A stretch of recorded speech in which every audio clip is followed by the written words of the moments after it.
नमस्कार शुभ सकाल बंधुरा। आज हलो बुधवार और एखन सकाल ओई 10:30 मतो बाजे। आज हलो नतून बछरेर नतून एकटा दिन। आशा करी सबाई खूब भालो आछेन, आमराओ बेश भालो आछि।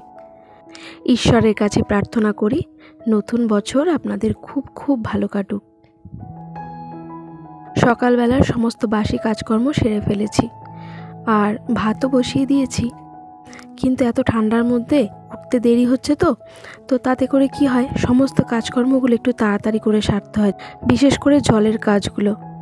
कारण आमादेर मेयेदेर बेशिरभाग घरेर काजकर्म तो जल निये, ताई जत ताड़ाताड़ी ओई काजटा सेरे फेला जाय ताई ओई मुहूर्ते कोनो किछुई जानेन तो क्यामेराबंदी करा हये ओठे ना। तो जाई होक, तो एखन थेके सारादिन जा करब समस्तटाई आपनादेर संगे शेयार करब। चलुन एकटु बाइरेर परिवेशटा आपनादेर घुरिয়ে নিয়ে আসি। আমার বাড়ির চারপাশের পরিবেশটা না আমার ভীষণ ভালো লাগে। চারিপাশে কত সবুজ গাছপালা, চারিদিকে যেদিকে তাকাই শুধু সবুজ আর সবুজ, বেশ ভালো লাগে। আর আমাদের এই সাদা বগেনভিলিয়ার গাছটায় বেশ সুন্দর এখন সাদা ফুল ফুটছে, আর গোলাপ গাছটার দুটোতেও বেশ ফুল এসেছে, একটাতে গোলাপি আর একটাতে মেরুন। আর এই জায়গাটায় তো প্রচুর গাছ ছিল, তো একটু পরিষ্কার করেছি। লক্ষ্মী জবাতে এখনও বেশ ফুল ফুটছে, তবে এই দুদিন ধরে যা ঠান্ডা পড়ছে তো আর সেভাবে ফুল দেবে না, ওর হলেও বা খুব ছোট ছোট হবে, কারণ এই সময়টা তো জবা টগর এইসব ফুলগুলো সেরকম ফোটে না, ওই গাঁদা গোলাপ ডালিয়া চন্দ্রমল্লিকা এইসব ফুলের সিজন। আর এই ঠান্ডাটা শুনছি আগামী আরও 5-6 দিন বেশ পড়বে। আর এখানে যে জবা গাছটা আছে এটাতেও নতুন একটা জবা ফুল ফুটেছে, তবে মনে হচ্ছে না এই বাঁশের কুড়িটা আর ফুটতে পারবে, যা ঠান্ডা পড়েছে। আর এই যে মেরুন কালারটা এটা না আরও একটু গাঢ়, কিন্তু ক্যামেরায় কি জানি এরকম একটু ফ্যাকাশে কেন দেখাচ্ছে। আর সমস্ত বাসন ধুয়ে এখানে উপর করে দিয়েছি। নমস্কার, শুভ সকাল। কেমন আছেন সবাই? আশা করি সবাই ভালো আছেন আর আমরাও বেশ ভালো আছি। আমি রীতা, আমার নতুন একটি ব্লগে আপনাদের সবাইকে স্বাগত জানাই। আজ নতুন বছর 2025 অর্থাৎ 1 জানুয়ারি। আপনাদের সকলকে জানাই নতুন বছরের অনেক অনেক শুভেচ্ছা এবং ভালোবাসা। আপনাদের সকলের নতুন বছরের প্রতিটা দিন প্রতিটা মুহূর্ত ভীষণ ভীষণ ভালো কাটুক। আর আজ হলো বুধবার আর এখন সকাল প্রায় 11টা বাজে। 11টা এখন বাজতে 10 মিনিট বাকি। তো আজকে উঠেছেও ঘুম থেকে অনেকটাই দেরি করে, কারণ কালকে 12টার পর আমার হাজব্যান্ড আমার সোনাকে 1 জানুয়ারি উইশ করার পর তারপরে আমরা শুতে গেছি একে অপরকে উইশ করার পর। তো তাতে করে উঠতেও অনেকটাই দেরি হয়ে গেছে, প্রায় 12টার পর ঘুমিয়েছি আর উঠেছি প্রায় ওই ধরুন 8টার কাছাকাছি। তো উঠে সংসারের সমস্ত কাজকর্ম সেরে নিয়েছি। আর দুদিন ধরে ঠান্ডাটাও বেশ পড়ছে, মানে গতকাল থেকে তো শুনছি নাকি এখন 5-6 দিন বেশ এরকম ঠান্ডাও পড়বে। তো সকাল সকাল উঠে এখন আর জলের কাজকর্ম করছি না, কারণ কটা দিন আগে বেশ শরীর খারাপ গিয়েছে আমার ঠান্ডা লাগার জন্য। তো তাই জন্য এখন জলের কাজটা দেরি করে করছি। তবে সমস্ত কাজকর্ম সেরে ভাতটা বসিয়ে দিয়েছি, এখন চা খাবো। সোনা চা খেয়ে গেছে ওর হেয়ার কাটিং করাতে। অনেক দিন হলে ওর হেয়ার কাটিং করা ছিল, চুলটা অনেকটাই বড় বড় হয়ে গেছে, তো ওকে পাঠিয়ে দিলাম বাজারে। আর আমি এখানে ভাত বসিয়ে দিয়েছি। তো হাজব্যান্ড সকালবেলা দুটো মুড়ি খেয়ে কাজে বেরিয়ে গেছে, ওকেও ফোন করে ডেকে নিতে হবে ভাত খাওয়ার জন্য। তাই তো এবার সারাদিনের কাজকর্ম করবো। চলুন আপনাদেরকে সাথে নিয়ে, আশা করি আজকের ব্লগটা আপনাদের অনেক ভালো লাগবে। ও আরও একটা কথা, আমি তো বেশ কিছুদিন বললে ভুল হবে, বেশ কয়েক মাস কোনো ব্লগ আপনাদের সঙ্গে শেয়ার করতে পারছিলাম না, কিন্তু তাও এই যে এখন কিছুদিন ধরে ব্লগ দিচ্ছি কন্টিনিউ করতে পারছি না, মাঝে মধ্যে একটু অসুবিধা হয়ে যাচ্ছে। কিন্তু তাও আপনারা যে এতটা ভালোবাসা দিচ্ছেন কি বলবো, আপনাদের ধন্যবাদ দিয়ে ছোটো করবো না। আমি জানাই আমার অন্তরের অন্তঃস্থল থেকে আপনাদের অনেক অনেক ভালোবাসা। আর এইভাবেই ভালোবাসাটা আপনারা দিন, আমাকে সাপোর্ট করুন, আমার পাশে থাকুন। অসংখ্য ধন্যবাদ। তবু আরেকবার বলি, এইভাবেই আমাকে ভালোবাসা দিয়ে যাবেন, এটাই আপনাদের কাছে আমার চাওয়া। চলুন তাহলে দিনের কাজকর্মগুলো শুরু করি। চারিদিকে গানের এত আওয়াজ হচ্ছে কি বলবো। হাজব্যান্ডকে ডেকে নিয়েছি, চলে এসেছে, তো বললাম আমি স্নানটা সেরে নিই তারপরে খেয়ে নেব। তো ভাবলাম সকাল থেকে না আমার চা খাওয়া হয়ে ওঠেনি, তাই এখন 1 কাপ চা নিয়ে একটু বসবো। ততক্ষণে হাজব্যান্ডের স্নানও হয়ে যাবে আর তারপরে তাকেও খেতে দিয়ে দেবো। আর সোনা তো বললাম হেয়ার কাটিং করাতে গেছে, তো এলে ওকে স্নান করিয়ে তারপরে খেতে দেবো। জানেন তো আজকের দিনটা ভেবেছিলাম একটু অন্যরকমভাবে কাটাবো। তো 31 ডিসেম্বর তো কোথাও যেতে পারিনি, তো কাজের ব্যস্ততার জন্য। তো 1 জানুয়ারিটা ভেবেছিলাম যে একটু কোথাও ঘুরতে যাব কাছে পিঠে। সেরকমই একটা মনের ইচ্ছে ছিল,